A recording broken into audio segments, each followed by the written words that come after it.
그래서 아주 뭐 거의 없는 게 없어요. 백화점처럼. 아니 굉장히 지금 연구소의 어떤 R&D 비용도 굉장히 어마어마하게 커지셨겠는데요. 커졌어요. 그래서 좀 미안합니다. 회사에. 결과를 만들어내야 돼요. 무조건.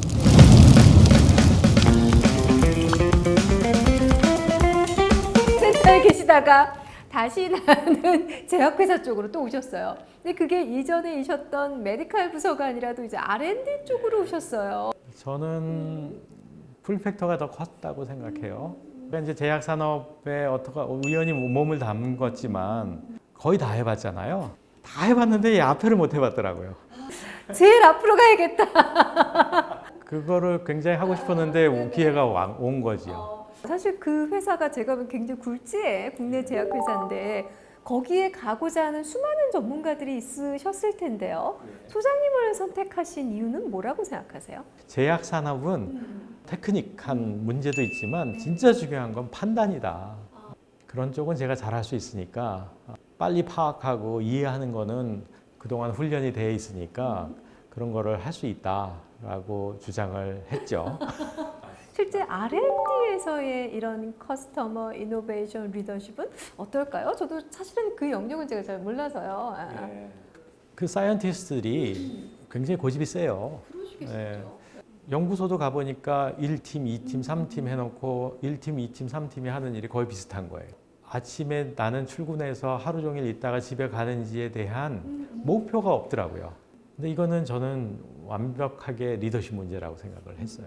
리더십을 본 적도 없고, 이노베이션을 본 적도 이너를 없고. 본 적도 없고, 그다음에 이거를 누가 정말 간절하게 바라고 있는지 그거에 대한 생각도 없고, 만성적인 매너리즘에 빠진 거죠. 사실은 그런 문제들은 그 연구소뿐만 아니라 우리나라의 대부분의 연구소들에게서 있을 수 있는 문제 아닐까요? 사실은 우리가 신약을 개발하거나 내가 개발한 신약이 사람한테 투여된다는 건 정말 이례적이고 대단한 일이잖아요. 최근에 몇몇 회사들이 성공을 했죠. 글로벌 회사들에게 라이선스 아웃도 하고 그런 회사들은 처음에 굉장히 익사이팅했을 듯해요. 아, 우리가 한 게 이런 게 이게 가능했던 일이야? 그게 또 일부는 어떤 회사한테는 스트레스로 작용했을 수도 있어요. 우리는 뭐하냐? 너희는 지금 뭐 한 거야? 오해를 하는 게 또 제약 산업은 전문가들이 협업을 하는 거죠. 각 단계마다 전문가들은 다 달라요. 근데 우리나라 제약 산업은 그게 안 돼 있어요. 한 사람이 자기가 한 거를 끝까지 다 가져가려고 하는 경향이 있어요. 어디까지 가져가시는 걸 예상을 하는 거예요? 심지어는 허가 단계까지도. 그래서 제일 처음에 한 게 그런 조직을 바꾸는 거였어요. 이 단계에서 다음 단계로 빨리빨리 옮겨라. 아마 직원분들도 이제 그런 리더십은 아마 처음이셨을 거라고 생각하는데 직원분들이 좀 당황하지 않으셨나요? 사람이 익숙해지는데 얼마 안 걸려요. 제가 이제 처음에 거기 소장으로 갔을 때 굉장히 큰 방이 소장 방이었어요. 문이 있는데 그게 이제 불투명한 두꺼운 문이었어요. 그래서 이제 그 문을 열어놨죠. 그랬더니 왜 열어놓으시냐고 그러는 거예요, 직원들이. 근데 다국적 회사는 사장도 방문을 열어놓고 있잖아요. 항상 예. 그 방은 자기 게 아니니까 자기 소유가 아니거든요. 나는 내 방문이 닫혀 있는 거가 이상하다, 오히려. 그래서 직원들이 여러 차례 수군거렸다고 그래요. 얼마나 가나. 얼마나 갈까? 사실은 작은 변화긴 하지만 이런 뭔가 이 환경의 변화가 굉장히 조직 안에서 큰 방향을 일으켰을 거라고 생각이 되는데 업무 방식이나 성과에도 뭔가 약간 영향이 보이기 시작하시나요? 제가 그 병원 시절에 공무원 시절에 성과에 대한 평가가 굉장히 겉보기와 다르게 만들어낸 틀과 다르게 운영이 되고 있다고 말씀드렸잖아요. 회사도 똑같더라고요. 제가 와 있는 조직은 신약 혹은 제품을 개발하기 위해서 만든 조직이잖아요, 회사가. 뭐 예를 들어서 역량 평가, 역량 지표라는 게 부서마다 다 틀려요.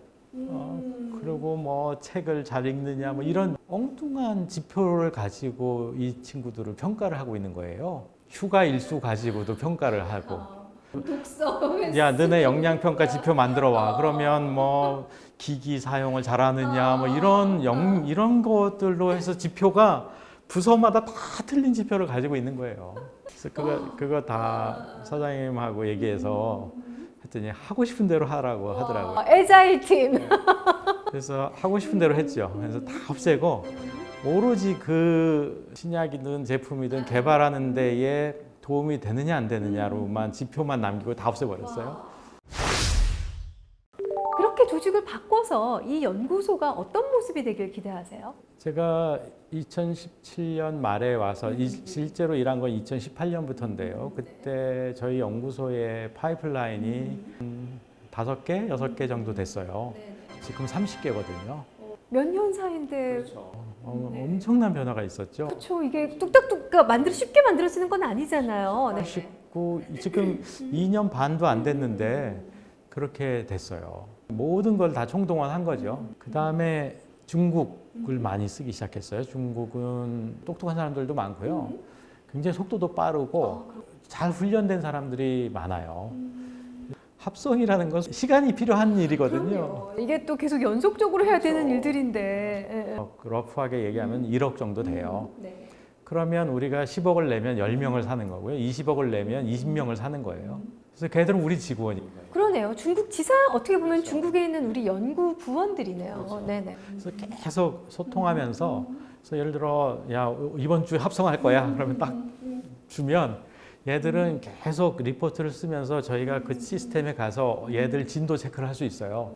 거기다가 퀄리티는 나무랄 데가 없어요. 왜냐하면 글로벌 회사에서 훈련을 받았기 때문에 많은 글로벌 회사들이 지금 그걸 쓰고 있거든요. 그런 식으로.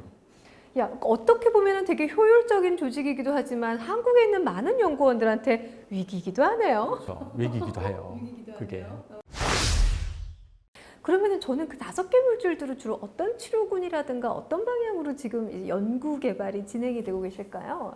일동은 뭐를 주력 치료군으로 생각하세요? 그런 질문을 하길래 저는 없습니다. 그런 게 생기려면 우리가 다국적 기업 정도는 돼야 돼. 전 세계 탑 50위권 안에는 들어야 그런 얘기를 할 수가 있지. 탑 50위권 아니라 탑 500위권에도 들지 못하는 회사가 우린 일단 성공을 경험하는 하나라도. 것이 핵심이네요. 그래서 지금 안 건드리는 게 없어요. 특별히 더 기대하시는 거 없으세요? 야, 요거 좀 왠지 내가 기대하는 치료 분야다라고 생각하시는 부분이 있을까요? 네.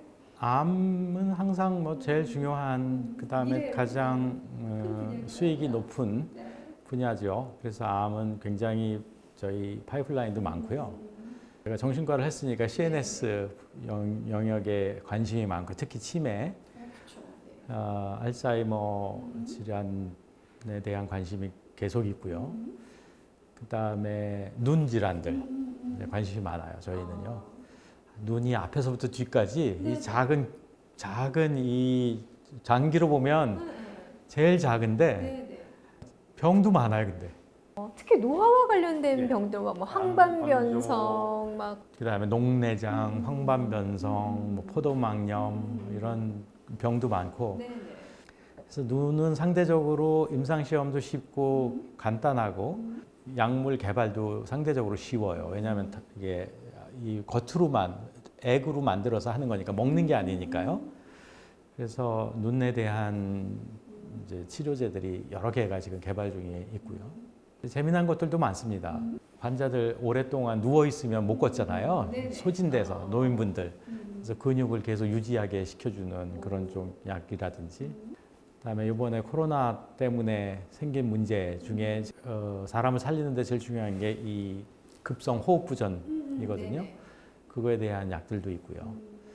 그래서 아주 뭐 거의 없는 게 없어요. 백화점처럼. 아니 굉장히 지금 연구소의 어떤 R&D 비용도 굉장히 어마어마하게 커지셨겠는데요. 커졌어요. 그래서 좀 미안합니다. 회사에 결과를 만들어내야 돼요. 무조건.